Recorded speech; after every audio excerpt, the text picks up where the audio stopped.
All right, welcome to Nothing But Worry, number 95. We're counting down to our 100th episode, where it will be special surprises for everyone. All right, so I'm Lance Ash, and sitting beside me on the sofa, as usual, is my wife and co-pilot and co-host, Bonnie. Hello. And unlike a lot of episodes, I've got some topics written down, so we won't. First of all, how are you doing today? Making do. How are you? I'm feeling pretty good. I actually got a little bit of sleep today, amazingly.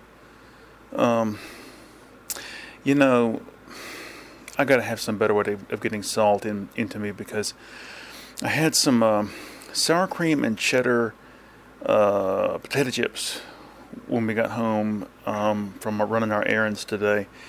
And later on, I just had that taste in my mouth, and when I would burp, I had that taste. Ew. And I'd rather have a cleaner way, because the flavoring on those chips comes back on you. But anyway, what was it we did today? We got gas, and We dropped off the recycling. We dropped off a donation book. We went over to get some canvases, about 10 canvases. Mm-hmm. And then went to Kroger for water and Right. tea. And then went to Trader Joe's. And at that point, we were supposed to go to the dollar store, but we're like, we're just going to put it off for another week. We've been putting it off for over a month now. Because nothing's pressing, it's just restocking, you know? And so, look, when we're coming home, this is around 2:45, and this is during a weekday, and around 2:30 to 4:30 is like the rush hour around here. Not, school's not in session, but when school's in session for, little kid school, it's really bad around 3:30. But anyway, so Bonnie was driving, and I'll let her continue. We had 2 delays in traffic. The first was coming out of the Trader Joe's parking lot. Mm-hmm. I took the back way to get out, but apparently everybody else has discovered the back way to get out.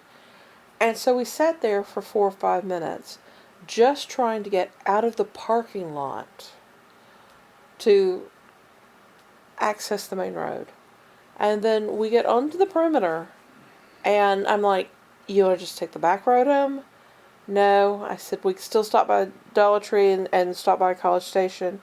No, just take Lexington Road home. We get there at 2:51. It is 3:01 before we finally get to the end of the ramp. There was so much construction. There was so much traffic. Everything was delayed. And it wasn't just us. I looked over, and the on-ramp on the opposite side was backed out into the highway also. So the lanes were just insanely long. And then we had a novice 18-wheeler in front of us. And this guy didn't seem to know how to manipulate going through between barrels, etc. But worse was when you first access the ramp, people are scooting around you to the left because they think, oh, we're going to get around and we're going to go to the left and we're going to turn to the left and you're turning to the right. Well, they ended up closing off the left lane. And so everything got streamlined. So I had watched a dozen cars jump into the other lane only to see them forced back in front of us. So that added to we were not happy campers. If we had not had air conditioning in that car, we would have gotten out and killed everyone. I swear. Well, it was bad. I didn't think it was going to be that bad, but it was. But the reason I was the one who made the decision not to go out through the countryside, because I can't stand when you want to get home and you're taking the circuitous route through cow pasture country, and it's just, you're like, and all I brought, I have 3 CDs of belly dancing / Turkish music that I transferred over from LP, and I've been dying to play it in the car for Bonnie because we both like a lot of this, but she was not in the mood because it's like, And it's a transfer from an album, and so there's the static and the crackle, and then it sounds almost monotone by the time it's transferred over, and then Because Lance has zero patience, there are no tracks. He just recorded one side of the album and then the other side of the album. And so you gotta listen to the entire thing. There are no numerated tracks. And I'm like, fuck this. It got on my nerve, I think, within 20 seconds of going in there. Because it was so tinny. George Abdo and his orchestra was a big belly dancing music proponent back in the, I guess, 50s, early 60s maybe. And they do, I don't know anything about this song, but it's called Miniaba. You can find it online. And that was sort of like a hit. We love that song. Miniaba, Miniaba. I'm not singing. It's brilliant. I love it. I love it. Well, you didn't put that one on. You started off with something You know else. what? I tell you what. From now on, anytime I say that they should do a cover of that, I'm going to say that Clutch should be the one who covers it. I swear to God, if you keep saying Clutch should cover X, last week it was Clutch should cover a Pet Shop Boys song. And I'm like, no. No. And then you said Clutch should cover, what else was there? The one that I really believe is Clutch should cover Super Bon Bon by Soul Coughing, because I really... That's a cool ass song. Yeah, I think that they could really do That's a good job of coming it. from Bon Bon. But that Pet Shop Boys song, I can't remember what the hell it was. But it wasn't them. Wasn't it? I said like Peter Murphy or somebody should have covered it. Or no, I said David Bowie should have covered it or something. I can't remember. I don't know. But you kept saying Clutch over and over with all these other things. And I'm like, enough already with the Clutch should cover it.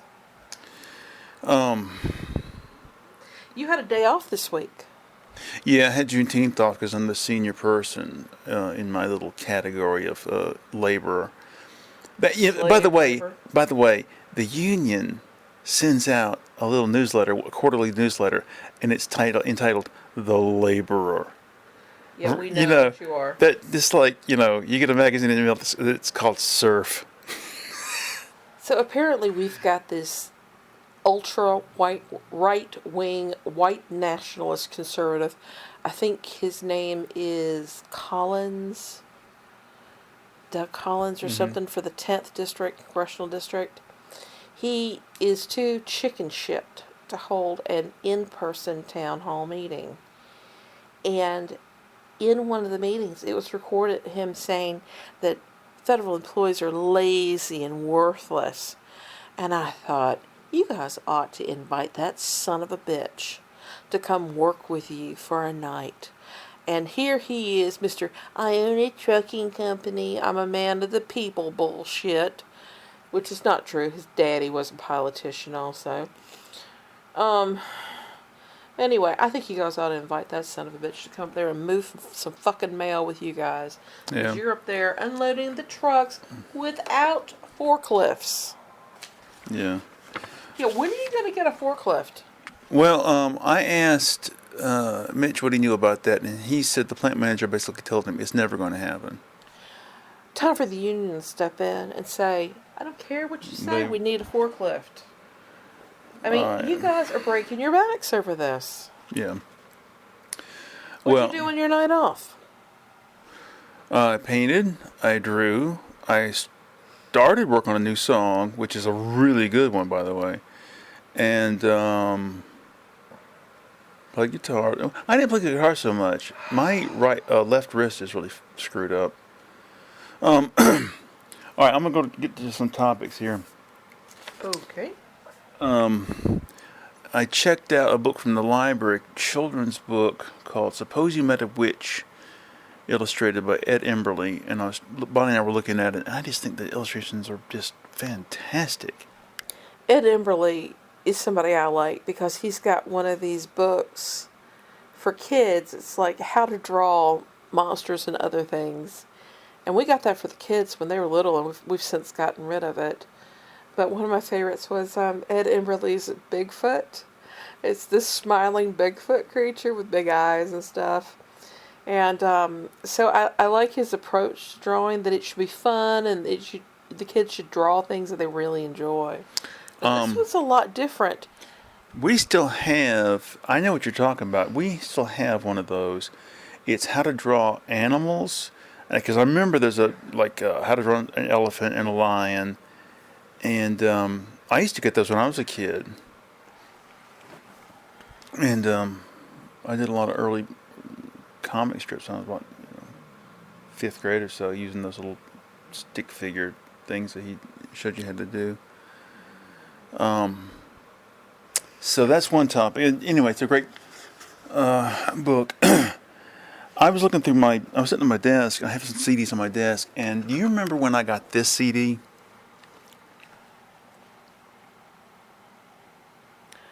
Abing Florilegium. Mm-hmm. No, I don't. Is it Chinese? Yes, I had gotten interested in like Indian music, and so I started to get interested in like traditional Chinese music.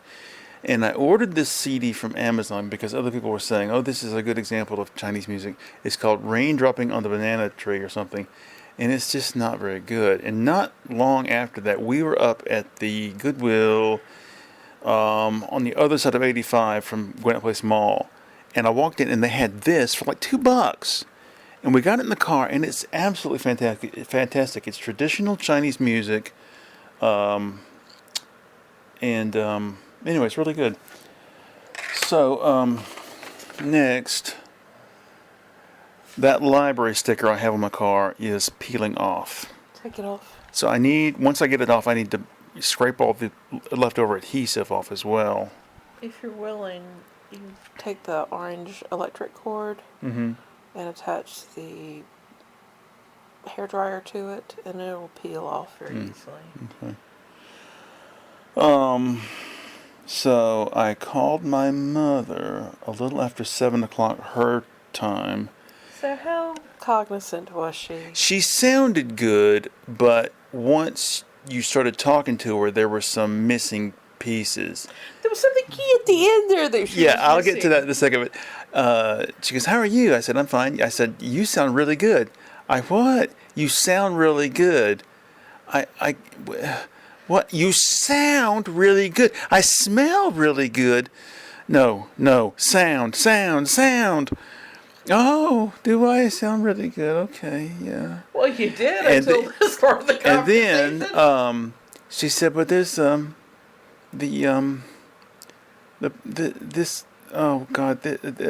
this person that lives with me." She's talking about my sister. Okay. You couldn't think of your sister's name. And oh my God. Said wouldn't agree with you about how well I'm doing, and I yelled. Anyway, so my sister in the background, you can hear her go, "That's not true, Mama." Oh my God. So anyway, that was a lot of fun. I tried to get... You know what that reminds me of? The two guys that were recorded yelling at each other through the walls. Oh, shut up, little man. Shut up, little man. I've never gotten to hear the whole thing, and the bits I've heard are just so cringe-inducing. I can't deal with it. Ray and Peter, I think, are their names. They were two alcoholic gay guys, like in their late middle age years. I guess middle-aged years. Anyway... Their neighbor recorded them, right? It was a group of like young, like college-age kids that lived next door recording because I thought it was just hilarious. Yeah, it was. So what I've been wanting to tell my mother for a long time and probably waited too late is my mother bought all these books for me when I was little, like 3 years old, through the Parents Magazine book club. And that was a good enough thing to do in and of itself. But more than that, she read to me. And I tried to convey to her, well, do you remember these books? And do you, you used to read to me. And I just wanted to tell you, I think that was really good. I really like that you did that. I don't have all those books. Yeah, I'm not asking about that. I said, I have some of them. I don't know what happened to those books. Okay, that's not, okay, just don't worry about that. Look, while I was taking care of your mom one day, she talked to me about how she didn't understand how you and Catherine had gotten so smart coming from her and Doyle. Really? I swear to God she said that. Wow. And I said, well, part of it was the fact that you bought books for them and you read to them, Jane. And that was a very positive thing. She goes, well, I'm glad to hear that. Well, that is great that you did that. Your mom and I had a lot of really good conversations. You don't realize just how much your parents have talked to me over the years. And part of it's because they don't feel like they can talk to you because you're so different from them. Yeah. Well, I don't know. Um, You know, the first 6 months after your parents got a divorce, I was talking to your dad every single week, like 30 minutes to an hour. Catherine wouldn't talk to him. when I was going to tell you, talking about my sister, when I was a senior, my sister was basically 2.5 years younger than me. I think that basically 3 grades back, I think. But anyway, when I was a senior, she had moved up the line long enough, far enough, that now some of the teachers who had taught me were teaching her. Oh, Lord. And that we had an English teacher, Mrs. Gunby, and I happened to be talking. I had so much free time my senior year. I don't know what was going on, but I was talking to her, and she said, "I have got your sister in my class," and she said, and the funny thing about the teachers at that school was that they could say things to me because they basically knew Lance doesn't give a flying shit. He's irreverent. And so anyway, but she said, "You and your sister are just alike. You both don't care. But the difference is you don't care if everybody knows you don't care, but your sister wants to try to pretend or try to get everybody to think that she cares." And I thought, that is so goddamn funny. Yeah. Your sister was much more of a people pleaser. You're much more of a fuck you and fuck off person. Oh my God, I thought it Now, was was wonderful. going to be the one who didn't recognize the word posh? She didn't believe. I wrote a story, used the word posh, and she said, "This is not a real word." Yeah, it is. And there was another time I wrote a story, and it was another word that it was. I believe it was self-aggrandizing. I think, but She didn't recognize that either. yeah, I can't remember if that was it or not, but I know posh was one. Well, you know, those Christian religiously trained folks aren't big on fact checking. Well, I'll tell you something about her in a second, and that contradicts that. But anyway. Oh, really? Yeah, I wrote a piece just for fun that basically was very similar to the pieces I wound up doing 25 years later, just reams of them. It was like a one-page little story about this guy sneaking around, and I just showed it to her just for fun, and she said, "You know, this is really good, and there are people who make a living just writing little trivial, one-off random pieces like this." And she was, Yeah, Lance, when are you going to start making a living doing this? But she would say things like, "You really ought to go to this college, but I can't officially say that because that's not an orthodox, fundamentalist school. They don't want you to know anything about anything that's not, Bob Jones." Well, you mean like University of Iowa Ames? Or yeah, basically, or cheap versions of that, But when I was working at that convenience store across the street from that school, she came over one day, and I either had Rush Limbaugh on the Rush Limbaugh was on the cover of a magazine, right at the counter, and I said, "Isn't he wonderful?" or something basically like that, and she's like, "No, he's not my. That's not my idea of." Really? She didn't buy into that bullshit. Right? Yeah. That is shocking. Yeah, she was much more liberal Christianity than. The crazies over there. I'll tell you something else funny that happened. One time in class, we read. There's a Robert Frost poem called "Design," and so we read it in class, and she's like, "Now, can anybody guess why the poem is called Design?" And nobody could get it, but I sort of got it, and I looked at her and she nods, she goes, "Yes." Do you know what it's about? I have no idea. I don't Okay. recognize this. A spider eats some other bug. But Robert Frost is observing this, And it's a white spider eats a white bug while they're both sitting on a white flower. And something about how basically this little tiny amount of evil exists on a thing so small in a world that's supposedly designed by God, basically. Meaning, if everything's designed by this all-powerful, all-good being, why would there be even the most smidgen of evil or death in this,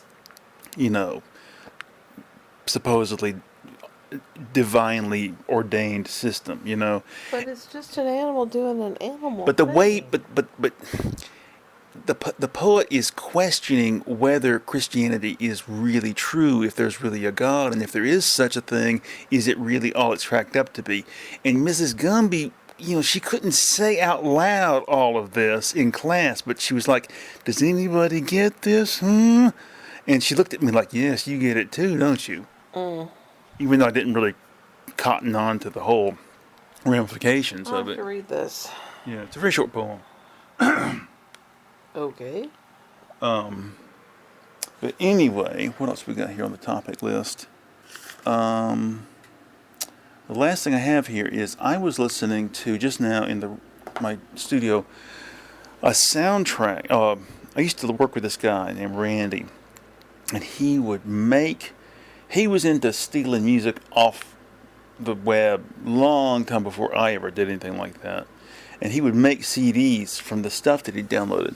And he had all these wide-ranging interests in music. And one of them was in Italian soundtracks, film soundtracks of the 50s and 60s, early 70s.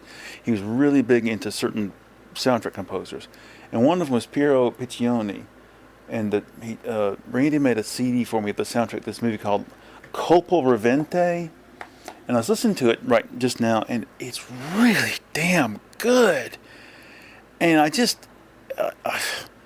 I hadn't really soaked into it before, but I wish we had time to listen to just stuff like that together. It's hard with your sleep schedule and Peter's work schedule. Today I got up from the afternoon nap after we went out, and I'm in the kitchen washing dishes, and I hear boom, boom, boom, boom, boom, boom, boom, boom, boom, boom, boom, boom, boom, boom. And I thought, what asshole is driving down the road with music that damn loud? And then it didn't go away, and I realized the asshole's in the house. It was you. Get out, lady! The drums are coming from inside the house. And but that's the thing.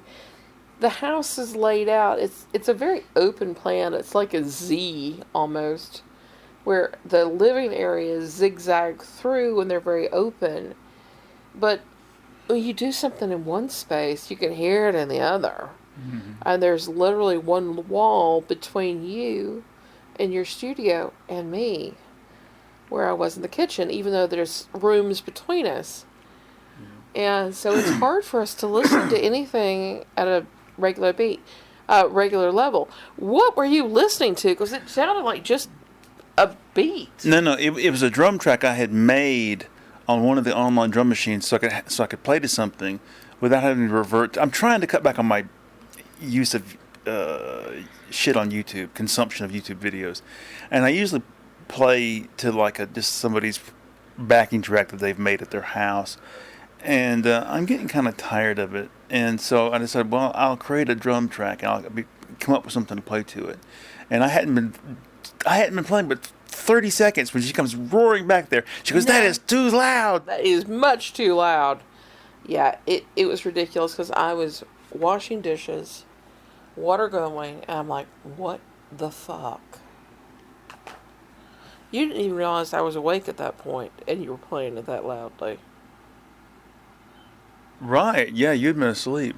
I'm wondering if I pause this now and swap the batteries out and then start it back up again. It's going to be a problem. Will it? Yeah. You think so? Okay. Well, I tell you what, the batteries may run out in this thing because it's down to its last bar. Oh. So, but I don't want this, if we make another part 2 thing this week, there'll be 3 episodes in a row that are broken down into parts, and I don't want to do that. Don't do that. Don't do that. Yeah. We won't do that. I tell you what we will do though. If the recording runs out, we'll just call it quits for tonight, and we'll do another one tomorrow, and it'll be a totally separate episode. Oh, God help us. Well, we'll just go through introductions again. That's all it really means. You've got a big weekend coming up. You got to take down your paintings next Friday. Yep. And We've got some other stuff. Oh, we've got blood work. But isn't- that weekend too? oh, do you? You have to take me for blood work. Okay. So next week is a full week, and then the week after is July the 4th. 4th of July. Yeah. 3-day weekend. Yay! So Did you notice the buns we had with the sandwiches were a little dry? that kind of cheap bun is always It wasn't dry. a cheap bun. That's the problem. It's one of the Sara Lee full price things. Well, when I was a kid, my mother went through a phase where she would put the buns in a bag and steam them, and they got this little puffy sort of appearance, glossy appearance. I don't know about that, but If you left them in remember too long, gummy? They got gummy. if you left them in too long, they get gummy. Yeah. There was this guy in Oglethorpe a long time ago. His last name was Coyle. And he was always trying to create a business around here or something.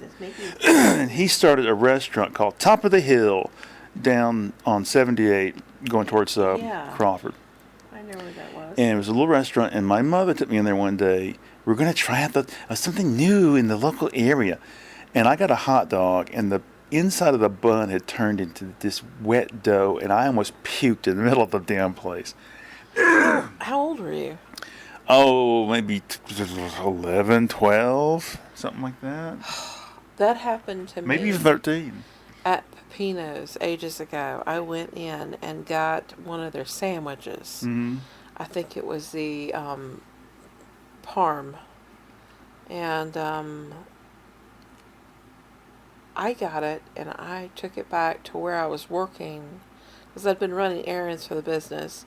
And I was working down in Lexington at the time. By the time I got back to Lexington, the bread was mush. Mm-hmm. It was so nasty. So years later, I tried it again, the eggplant parm, and I tried it in the restaurant. I thought, surely the bread, it got just as mushy and gross and doughy. I kind of miss Jason's Deli sometime because it was just so simple. And we wound up, when we first started going there, we would try things, little sandwiches and the French onion soup and the giant potatoes. But after a while, we just wound up getting the salad bar, which was fine. They had a good sandwich for a while.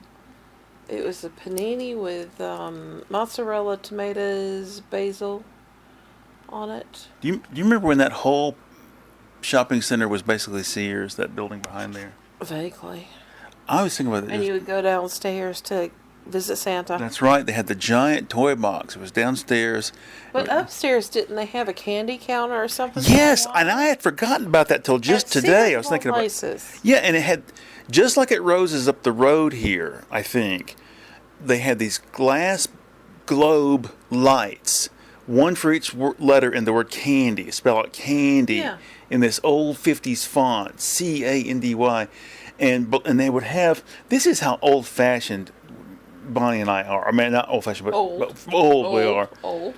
They would have a candy attendant, candy counter attendant. And Hi, sir. Paper bags. What can I get for you today?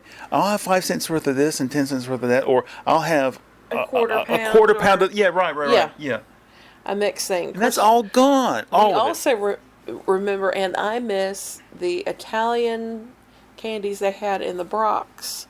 It was first 5 cents, then 10 cents, then 25 cents. And you would put the money into the box. It was an honesty system. Yeah. And you would get out whatever number of pieces you wanted, or they had a little scale where you could get it by the pound. And I would always get orange slices. Mm-hmm. And then they had some kind of, I don't know if it was wintergreen or peppermint or something like that, some kind of green leaf that was like the orange slice. Mm-hmm. It was that jellied stuff that Yeah, had yeah, the yeah. sugar on the outside. But my favorite, and it was weird, was the Italian white I ones was gonna that okay. had the multicolored. Well, I was gonna say that those Things Neapolitan. We always say we agree. Those Neapolitan candies you're talking about, they look like No, terrazzo. no, they had another that was a Neapolitan, and it was a brown, a white, and a Right, right, strawberry. right, right, Now, right. what I'm talking about are With the the ones white that ones. the white ones that had the little bitty colored I can't remember which one circles looked in like them. terrazzo. That was It was that the white Italian one. one. I can't remember what it's called. I found it It before was a online. nougat with like pistachios and stuff in it. Yeah, it was really No, it good. was no pistachios. I Um, don't know. I take that back. It did have some, and those little colored circles. do you know why pistachios are not colored pink the way they were used to be colored pink? No. Pistachios used to be harvested by hand, and the natural acids and oils on the human fingertip react to something on the shell and turn it pink. But now they're all harvested by machines, so that doesn't happen anymore. Oh, okay.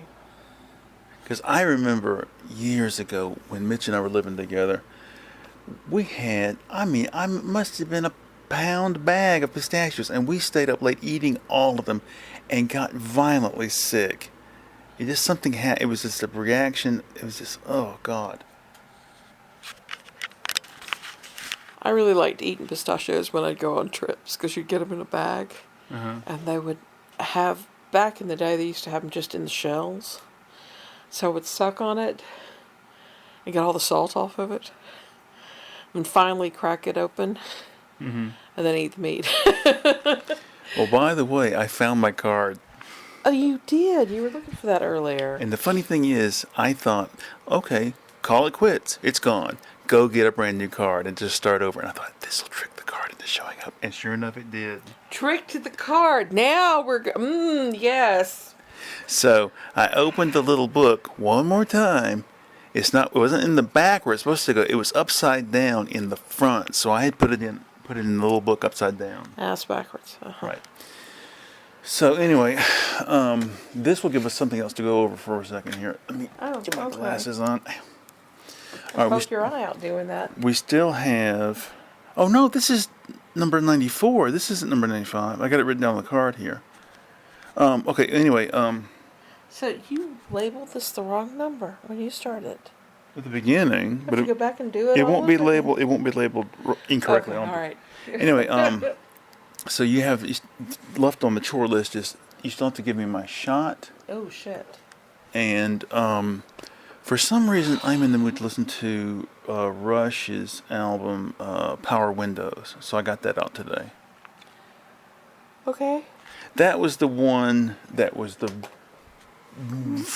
big change, the first big change, which was to introduce synthesizers to a great degree. I guess keyboards. I really don't know the difference, but it was very controversial at the time. It pissed off some, Rush fans, and some people embraced it. But anyway, Why is it that Rush is considered a young male discovery band? Young men discover it and grasp hold of it and think, "Oh my God, this is the end all." because number one, lyrically, thematically, they do a lot of, or initially did a lot of fantasy / science fiction themes, and then later, as they got older, they did a lot more songs about getting older and songs about things that, the drummer wrote the lyrics, and a lot of the lyrics as he got older became more self-reflective and about things that he was interested in at the time or feelings he was having at the time.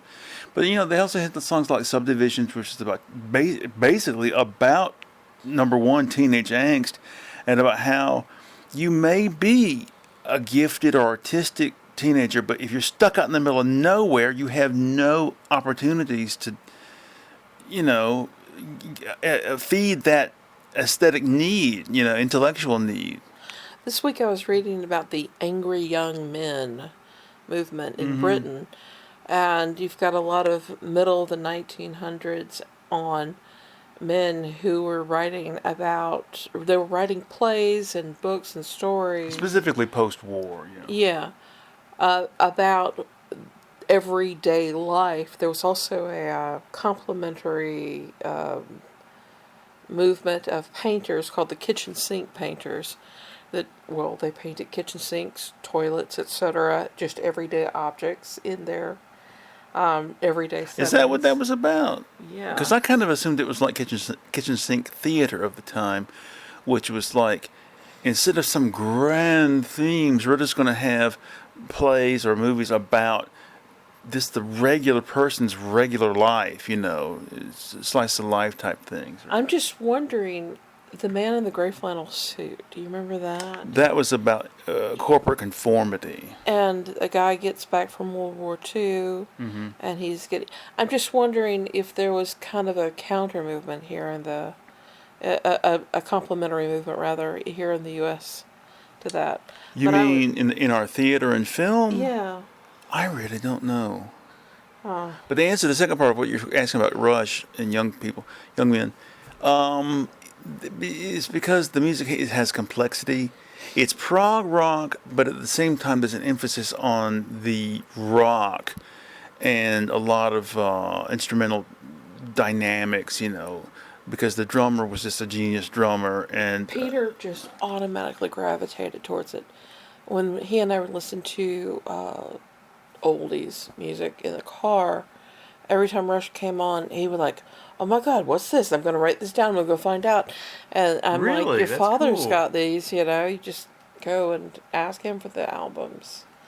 So he followed in line with everybody else. This young men responding to this. It's funny because I went through a phase where I listened to, let's just say, the first record and second record and the third, I really don't give a shit about. But 2112, I guess that's the fourth one, and Farewell to Kings and Hemispheres and all moving pictures and permanent waves, all that stuff. I listened to it. I went through a phase where I listened to it all the time, and yeah, they kind of dropped off for me at Power Windows too. But I was always late to the party.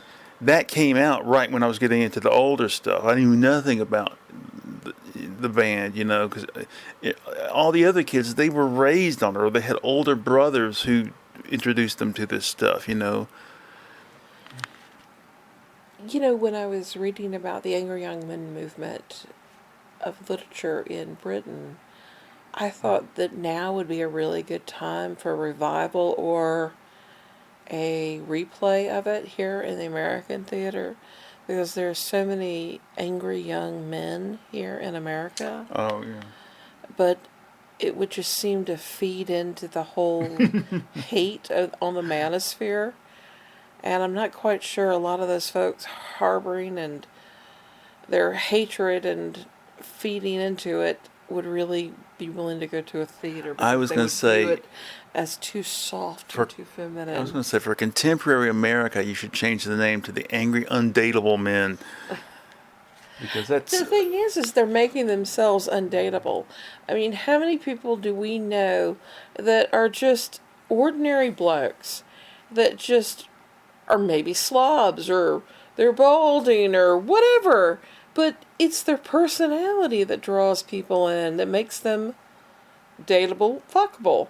And here are all these young men so worked up about their anger issues that are being hyped in the manosphere. They've made themselves undateable and unfuckable. We were reading about I mean, an article in, what was it, The Guardian this week? A guy oh talks God. about how he was brought up in the 80s and 90s purity culture of fundamentalist Christianity, and he was 40 something years old, and he's never been laid. He's never had sex. Never Because- even had sexual contact, as far as I know. Yeah. Yeah. And he was even told that masturbation was wrong and all this kind of stuff. And you know who I thought of? My nephew. Mm-hmm. And there is this whole generation of these fundamentalists that are being told sex is so bad, but it's only for marriage. And some going so far as to hear it's only for procreation, though they're trying to change that because they realize it's stupid. Well, But we were driving into Athens today on 78, and there was a bulletin board. oh my God, What yeah. was it? What is it? What It did it was. say? It was. Let me think of it. It was something like. Not. Is lust controlling No, it you or wasn't. something? Yeah, it was like I was going to say threatened. But it wasn't Are threatened. you By, threatened by lust? controlled by lust. Call Such and such. church hotline or whatever. Bible. Lust. Bible. Lust. I mean, what And- does it mean? Is it like a coded thing, or do you have gay impulses, son? We can fix that. No, with a, I think it was honestly Jimmy Carter, Playboy magazine, Lust. I have sinned in my heart. oh well. Have you sinned in your heart? Remember anyway, the going George back- Carlin skit about if you thought about it, if you did it, it You was might as well all go ahead and do it, yeah. yeah, it was all a sin. So you'd go in and confess it to the priest. Well, going back to what you were saying, did you read that? I haven't researched the Angry Young Men movement much lately, but was Kingsley Amos part of that? Yes, Because the yes. one that I read by him that was part of that movement that time was Lucky Jim, and it's like a comic masterpiece, and it actually did have some funny parts in it. So I'd like to reread that. I haven't read that in 30 years. 35. But there were a lot of issues that had normally been verboten. You had things like abortion, sex outside of marriage, whether it was prior to marriage or adultery. You had issues of clashes between classes between classes. People Yeah, that's who what- were the aspirational middle class coming into conflict with those who were of their regular or lower class. And it wasn't even the people who were the upper crust. No, this was the different strata of the lower classes. That's what the Lucky Jim is about. He is the title, the main character, the hero. He's from like working class, and he's finagled a good academic job and so forth or something, and he's clashing. There's a guy in there, a snob guy that he hates and makes fun of the way he pronounces words.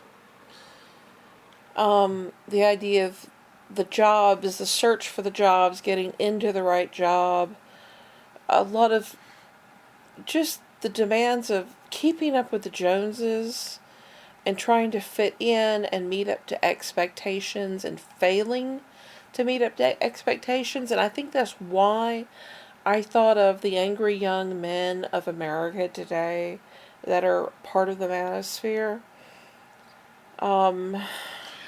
Yeah, Christianity has a lot to do with it. Yeah. I don't know to what extent there is separation of the sexes in today's society growing up. I think one of the reasons that, like, in fundamentalist Muslim countries, that they have such a bad system for women is because boys and girls are raised totally separate, because they must be kept separate. And when the young man turns 13, 14, and wants to interested in women, he has no idea how to interact with one because he's never been around one. And I think that a lot of the American, these, what's the word? What? The undateable, unfuckable people. Oh, there's a word for it. Involuntary. Incels. Incel. Yeah, I think that they don't know how to interact with women. They just think, oh, well, you're just supposed to go, hey, baby, you want to fuck? And you go fuck. They don't, Anyway. Also, they're ugly and fat, and they don't want to date ugly and fat women. They want somebody that's... But that's the thing. Tough shit. They're not ugly and fat. There is now a movement, a sub-movement within this group of angry men here, young men, that are trying to better themselves, and they're engaging in these fitness challenges and trying to make themselves look hotter. But it doesn't matter how hot they look. If they're an asshole, they're an asshole. If they're a Right. creep, they're a creep. Yeah. If you don't know how to treat somebody with respect, fuck you. Right. We know Well, people who blame their lives, their situation, on women and the women that have been in their lives, and they've ruined their lives. um, They won't yeah, I take know, personal responsibility. but When I was at college, I attended a luncheon lecture. Yeah, nerdy. And it was about how women in antebellum society were marginalized. Yet, despite the fact that there were men versus women, men were allowed to have educations, careers, etc., there was this other thing going on at the same time.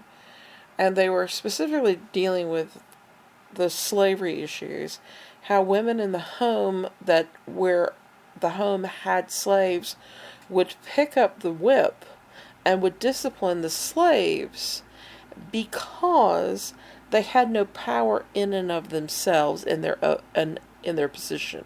So the only power that they had was to take it out on someone who had even less power.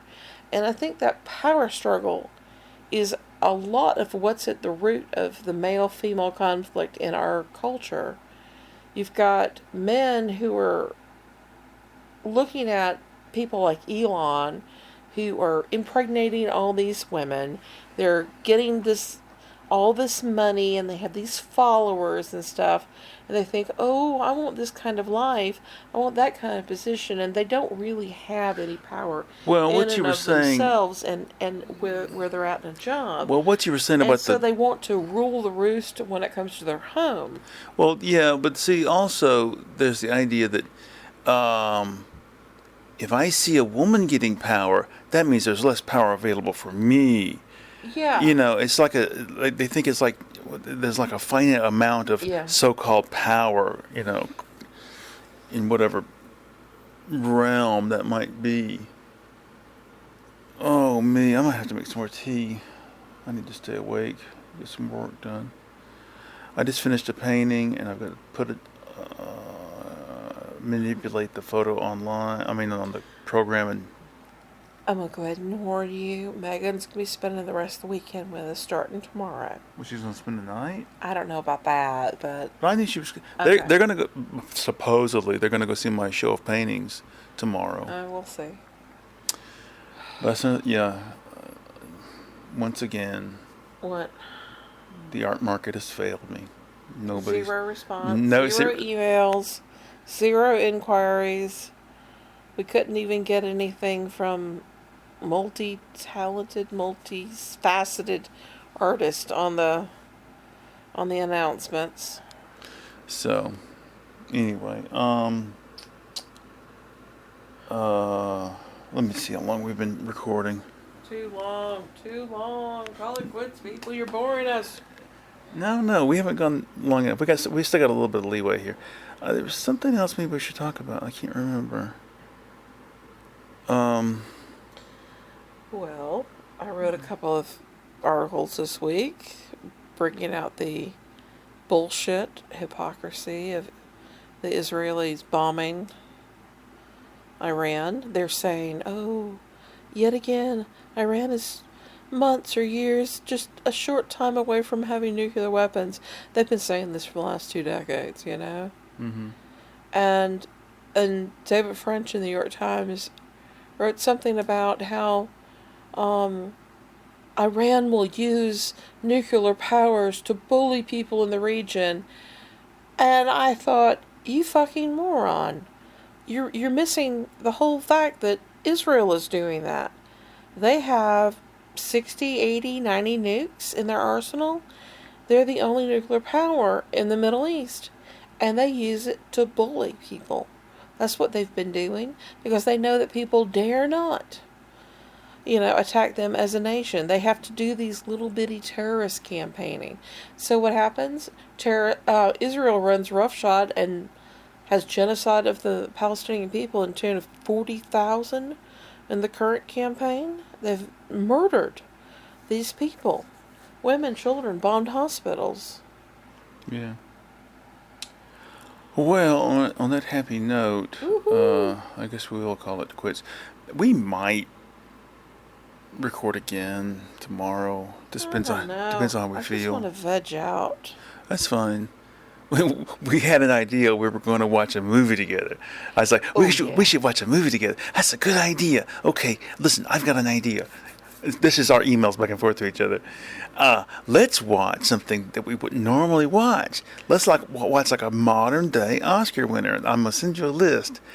Nothing on the list. Well, the artist kind of appealed to me. Wait a minute, maybe we already talked about this. I can't remember, but it kind of fizzled out. I thought, well, we could go to the library and rent the DVD or something. And she did not want to do that. So No, it's more than that. The library DVDs are just, not always. they're crap. Number one, they don't have what you want 9 times out of 10. You have to order and then wait for weeks. And then when it arrives, it's yet again another scratched DVD. Not always. Really? Because that's what we did. We stopped getting DVDs because they were scratched. Well, also here's another thing. We wind up watching something we've already seen, or something very obvious, or something that's, yeah, it's a classic, but it's from 70 years ago, and it's not that We great. watched the Thin Man movies. They were all right, but But my once you- memory of them was that they were more snappy and fast paced, and they're not quite as snappy and fast paced as people remember them to No. And the whole witty repartee between husband and wife and male versus female isn't witty. be. There's also, I don't know. Yeah. It's Anyway, too scripted. Well, so what I sent you was the list of all the Oscar winners in the 2000s. And I admit there are a lot of sad-ass motherfucking movies on that list. the one okay? she wanted to watch, she goes, Was okay, free. Was free. she goes, I've picked something, so no more discussion. I'm like, what is it? Well, it's a true story. It's a police investigation story. No, it's and not I go, police. It's a newspaper investigation. and I said, okay, What's the subject? What's the subject? Well, it's a disturbing subject. I said, is it child abuse? Yeah, it's child abuse. Now, look, I am not going to sit there chemically altered while watching some fucking movie about child abuse. Or not chemically altered. See, this is what I remember about the movie Spotlight. There's a Boston newspaper. They get hold of a story that the Catholic Church has systematically covered up child abuse by dozens upon dozens of priests. And they've done it over decades. And their choice is expose the church or expose all the lawyers who have been involved in the payouts. Okay? So basically the lawyers have been enabling this. They go for the church because they end up getting all these people to come forward, men and women, who have been abused by priests. And it was a really hard-hitting, very well-done movie. Michael Keaton. Wait, have you seen it already? Yes, I saw it. I'm not going to watch something you've saw already it. seen. I saw it basically the year it came out. It was really I good. thought this was the idea of both of us trying something different and new. No, it was Like something- Serpico. I've never seen Serpico, for example, I thought we watched that the other week. No, The we other did month. not. No. I've never seen it. We watched French Connection. Oh. That's what you're thinking We of. were going to watch Serpico, and we never got around to it. Yeah. Oh my God! Did you see that footage of Al Pacino meeting with He is ancient, the Pope. the Pope? His hair was sticking up like Doc Brown from Back to the Future. His shirt was hanging out. And he's all of He's like slumped 5 foot over. tall now. Yeah, I just put some effort into it. My God! God. At least they had the sense to pack Jack Nicholson away somewhere where nobody could see him anymore. Well, he's like your mom with dementia. He's probably worse off than her. I don't know. Just a vegetable. But anyway, all right. We're gonna call it quits and see what else we can do. Maybe a crossword or something. Yeah, it sounds good. Let's do a crossword. All right. So bye bye. Bye.